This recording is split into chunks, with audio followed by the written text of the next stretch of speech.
All right, I've crawled all the way down to the end of the attic. This is the front end of the house.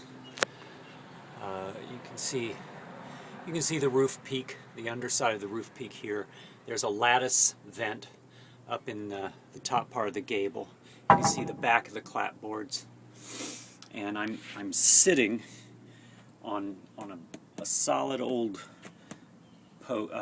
beam that's been nailed down to the joists.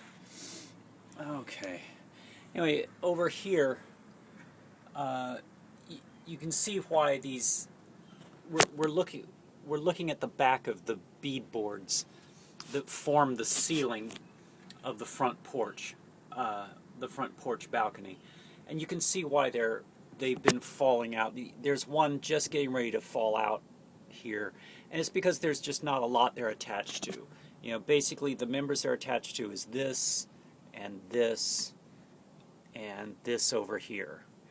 And if I take a close look, I can see that some of this beadboard, it looks, it doesn't look like termite damage. It looks like water rot. I'll bet water has stood on there, and it's kind of rotting away. So there is a little bit of termite or some kind of bug damage right here. That could be termite damage or beetles, but it's not really. I kind of think that a lot of the wood on this house is cypress because most of it is intact, but you see a lot of this kind of damage, where the water has been able to get in. So I think most of this must be water damage with a little bit of bug damage, but it looks like the bugs couldn't get very far. So anyway, I'm going to scoot down a little bit. Okay. Yeah. So anyway, this is the biggest repair that has to be made to the roof, and it's the front corner of the house, and it's really visible. But basically, these repairs can be made in place. The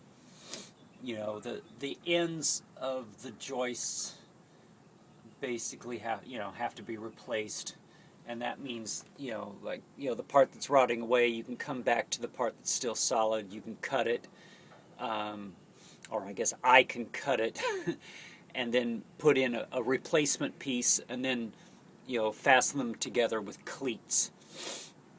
That's one method of making the repair. Let's see. Okay, I think I'd like to see more of these joists, like 2 more joists installed to help hold up the ceiling, because right now the ceiling boards just don't have a lot to hold on to, and they could use some more structure to hold on to. Okay, I'm going to see if we can see any of the attic. It's dark in much of the attic, so you can kind of see little spots of light. I believe this first spot of light is light coming from downstairs. That's the attic access door and ladder that I crawled up through, and then the spot at the very back, that's the little window that looks out onto the backyard. The attic, the attic's in pretty, the rest of the attic is actually in really good shape. This looks like it was put together, the roof was put together with a combination of tongue and groove board and maybe barge board. I see, here's what they call barge board, which is old board.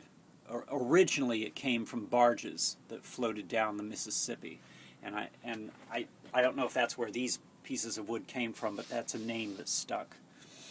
And there's a lot of old, like here's all the old knobs from the old knob and tube wiring, which is obsolete and was probably replaced looks like it was replaced by more substantial, insulated cable later on.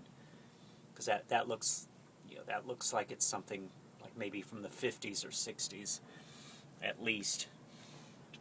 Okay, so anyway, that's the assessment up here of the front damage to the house. So I'm going to end this and crawl back downstairs and have my tea.